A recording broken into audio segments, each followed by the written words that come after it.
My fellow Jews, we need to talk. And heads up, this will be necessarily uncomfortable for us both. The discourse on Zionism and the escalation between Israel and Palestine has completely devolved into identity politics and vitriol. Now, I'm not trying to center Jews per se, but the reality is when Jews come together and stand up for the rights of others, the world takes notice. So where we stand on this issue is very important. And we seem to be standing on two very opposite sides of the spectrum. Now, I'm worried that this situation is going to devolve further in the coming weeks and months, involving surrounding nations, potentially starting a much larger war. So at this juncture, I am urgently reaching out to my Zionist friends, family, and followers, and I hope you'll listen with your heart open. Now, I'm aware that many self-identifying Zionists believe that Jewishness and Zionism are one and the same. And I agree with you to the extent that this is the common perception. I'm also aware that many self-identifying Zionists define Zionism as self-determination for a Jewish homeland. And often the definition stops there. For me, this definition necessarily expands to at the expense of Palestinian citizens. And this is where I draw a very hard line, because to accept the former without the latter requires a large amount of dissonance. Now, you may be thinking, I'm an American Jew. What's it got to do with me? Why is it important that we consider our position on Zionism? In the world's eye, Israel is a Jewish state because it's declared itself as such. And we know with a great deal of recorded evidence that the Israeli government has been oppressing Palestinians all this time. And here's the important part. While hiding behind the shield of Judaism and the Shoah, using it as both its defense and its sword. This is so incredibly infuriating and offensive. But do you know what I find more infuriating and offensive? Genocide, murder, pain, suffering, no matter who does it, no matter who receives it. We should at least agree on that. Israel, the country which claims to be of and for the Jewish people, is by the numbers inflicting more harm, more death, more destruction onto the Palestinian people than Hamas ever did to Israel. Hamas is a terrorist organization, yes, and the Israeli government is an oppressive totalitarian regime holding far more power over money, resources, and narrative. If you're an American Jew, it's relevant that our military and our president is providing millions in funding to Israel so it can bring more might, fury, and more slaughter to innocent Palestinians. They aren't targeting Hamas, despite having the intelligence and resources to do so. They are leveling cities and bombing civilians indiscriminately.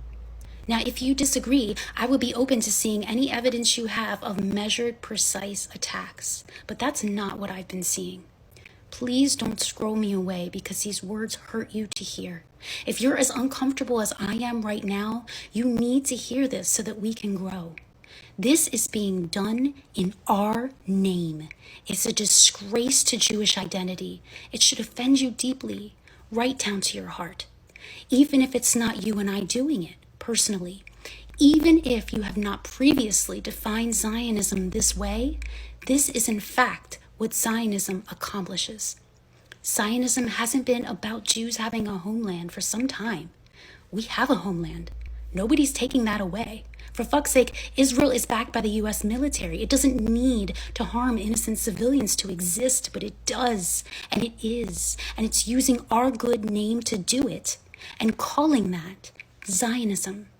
And they've been working hard a very long time to convince you and the world that Zionism and Jewishness are one and the same, thereby tethering your identity, your very being to their actions, no matter how awful they become.